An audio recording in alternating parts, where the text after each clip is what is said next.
கிறிஸ்துவில் அன்பானவர்களே, எல்லோரும் நல்லா இருக்கீங்களா? குறிப்பாக இன்று நமது எபிசேயர் நூல் அதிகாரம் 2 இறைவசனம் 19 அதில் ஆண்டவர் என்ன சொல்கிறார் பாரு. இனி நீங்கள் அந்நியர் அல்ல, வேற்று நாட்டினரும் அல்ல, இறைமக்கள் சமுதாயத்தின் உடன் குடிமக்கள், கடவுளின் குடும்பத்தை சேர்ந்தவர் சொல்றார். அன்பானவர்களே, நாம் யாரும் தனியால் ஆள் இல்லைன்றார் ஆண்டவர். கடவுளின் குடும்பத்தை சேர்ந்தவர்கள். நாம் எல்லோரும் காட்ஸ் ஃபேமிலி, நம்ம எல்லாம் கடவுளின் குடும்ப பிள்ளைகள். நமக்கு ஏற்கனவே ஆண்டவர் இயேசு கிறிஸ்து லிஸ்ட்டு வச்சிருக்காரு. நம்ம பரலோக பட்டியலில் நம்ம இருக்கிறோம். ஸோ அதனால் நம்ம செய்கின்ற நன்மை தீமையெல்லாம் அங்கே கணக்கிடப்பட்டு கொண்டு தான் இருக்கிறது. ஞானஸ்தானம் பெற்ற ஒவ்வொரு கிறிஸ்துவனும் உடைய பட்டியல் நம்ம அந்த பரலோகத்தில் இருக்குது.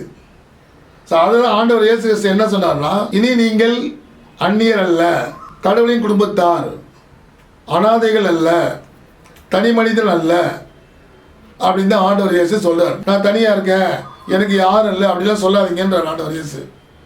ஏன் அப்படி சொல்கிறீங்க? எப்போ ஞானஸ்தானம் வாங்கினீங்க அப்பயும் என்னுடைய பிள்ளைகள் ஆகிட்டீங்களே, உங்களுக்கு அப்பா என்ற அழைக்க உரிமையை கொடுத்துருக்கேனே அப்படின்னு தான் ஆண்டவர் இயேசு சொல்கிறார். ஸோ நம்ம யாரும் தன்மையாக இல்லை, நம்ம எல்லாம் கடவுளுடைய குடும்பம்.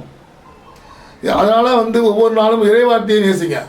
இந்த இறைவார்த்தையை நேசிச்சா தான் இந்த வாழ்க்கையில் நம்ம எப்படி வாழணும்னு நம்ம கற்றுக்க முடியும். ஆண்டவர் நேசிக்கிறது நம்ம இந்த விவிலியத்தை கொடுத்துருக்காரு, அதை எடுத்து படிங்க. இந்த உலகத்தையே தாங்குது இந்த விவிலியம் தான். இந்த இறை வார்த்தை தான் இந்த உலகத்தை தாங்குது. இந்த உலகத்தை தாங்கு இந்த இறை வார்த்தை நம்மளை தாங்கும். ஸோ அதனால தான் அந்த வார்த்தையை நீங்கள் நேசிக்கணுன்றது. இறைவனுடைய வார்த்தையை நேசிங்கள், அவருக்காக வாழுங்கள். நீங்கள் அந்நியர் அல்ல, நீங்கள் இயேசுவினுடைய பிள்ளைகள், இயேசுவின் குடும்பத்தார். உங்களுடைய திருச்சபையை கட்டி எழுப்புங்கள், எல்லாருக்கிட்டையும் அன்பாக பேசுங்கள். கடவுள் உங்களை அனைவரையும் ஆஸ்வதிப்பார். ஆமென்.